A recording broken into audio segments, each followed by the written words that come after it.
అక్క అక్క ఏం చెల్లి? ఏం చేస్తున్నావే వంటగదిలో? వంటగదిలో ఏం చేస్తాను? వంటే చేస్తాను. అవును, వంటే. ఏ వంటలు వండుతున్నావు? చికెన్ వండుతున్నాను. ఏమిటి, వారం రోజుల నుండి చికెన్ మటన్ ఇదే పని? వండడానికి మరే పదార్థాలు లేవా? పోషక విలువలు ఉన్నవి అవేనా? తమ్ముడు మాంసాహారం అయితేనే తింటాడు, లేకపోతే అన్నం ముట్టడు. ఇలా మాంసాహారం తిని తిని కొవ్వు పెరిగి మన వీధి చివరిలో ఉండే బాబు ఎలా తయారయ్యాడో చూసావా? పోషక విలువలు అంటే కేవలం మాంసాహారమే కాదు. ఈ విషయం నీకు తెలుసు కదా? తెలుసు చెల్లి. ఆకుకూరలు, కూరగాయలు, దుంపలు, చేపలు, గుడ్లు వీటన్నిటిలోనూ పోషక విలువలు ఉన్నాయని తెలుసు. అంతేకాదక్క, క్యారెట్, బీట్రూట్, ముల్లంగి, చిలకడదుంప, చామదుంప వీటన్నింటిలోనూ పోషకాలు ఉన్నాయి. దుంపకూరలన్నింటిలోనూ కార్బోహైడ్రేట్స్ ఉంటాయి. వీటి వలన తక్షణ శక్తి లభిస్తుంది. నీకన్నీ తెలుసురా. నీ పేరు హరి, నువ్వే ఏది పాటించవు మరి? అది కాదక్క, చికెన్ తింటే టేస్ట్, అది తింటే శుద్ధ వేస్ట్. రుచి మాత్రమే ప్రధానం కాదురా. చదువుకున్న మనమే శక్తినివ్వని పదార్థాలు తింటూ అనారోగ్యాన్ని కొని తెచ్చుకుంటున్నామే. ఏమీ చదివిన వాళ్ళకు ఏం తెలుస్తుంది? అక్క, మా ఫ్రెండ్ మధ్యాహ్నం భోజనంతో పాటు చిక్కీ తింటున్నాడు తెలుసా? చిక్కీ తినడం వల్ల మనకు ఏ రకమైన శక్తి లభిస్తుందో చెప్పగలవా? తీయగా ఉంటుంది, అందుకే తింటాడు. బెల్లంలో ఐరన్ ఉంటుంది, అందుకే చిక్కీలు నువ్వుండలు తింటే ఇనుము అనే పోషకం లభిస్తుంది.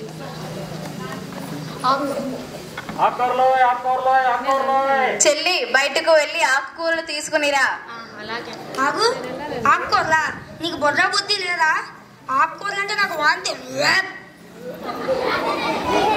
అది నీ భ్రాంతి. చిన్నప్పటి నుండి ఆకుకూరలు తినకపోవడం వలన నీకు అయిష్టం. ఆకుకూరల సంగతి నీకేం తెలుసు? ఆకుకూరల్లో ఐరన్, విటమిన్ ఏ పుష్కలంగా ఉంటాయి. వీలైనంత వరకు ప్రతిరోజు మన ఆహారంలో ఆకుకూరలు తప్పనిసరిగా ఉండాలి. అక్క, నేను బజార్లో ఏంటి తిన్నానో తెలుసా? ఏం తింటావు? ఏ గడ్డో తినుంటావు. కాదక్క, నూడిల్స్.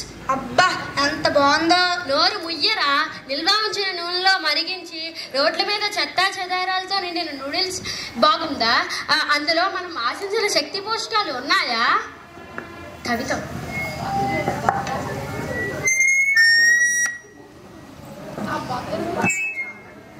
అమ్మో నాయను, ఎంత ఘోరం జరిగిపోనా తల్లి. ఏంటి మా అమ్మ, ఏమైంది? ఎందుకు ఏడుస్తున్నావు? ఏడ్చుకుంటావే తల్లి. ముద్దల్లాంటి నా మనవడు చచ్చిపోనాడే తల్లి. పాల్గొనే వయసులోనే దేవుడి దగ్గరికి వెళ్ళిపోనాడే.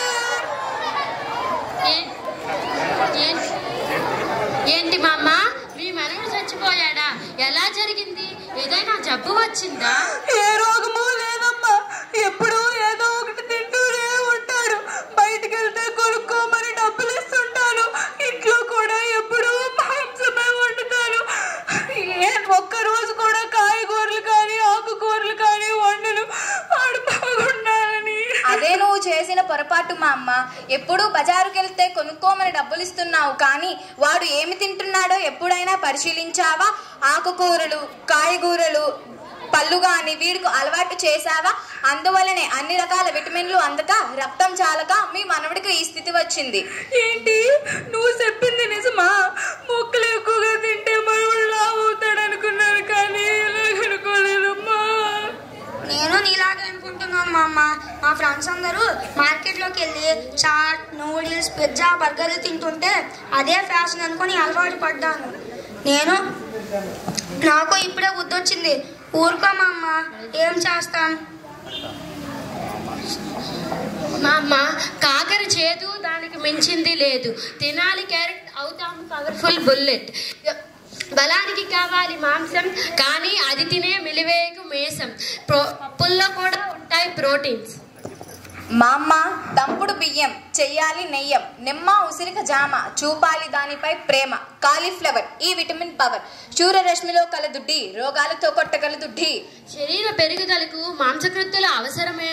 మాంసకృత్తులు అంటే కేవలం మాంసాహారమే కాదు, సోయా బీన్స్ వీటన్నిటిలోనూ పోషకాలు ఉంటాయి.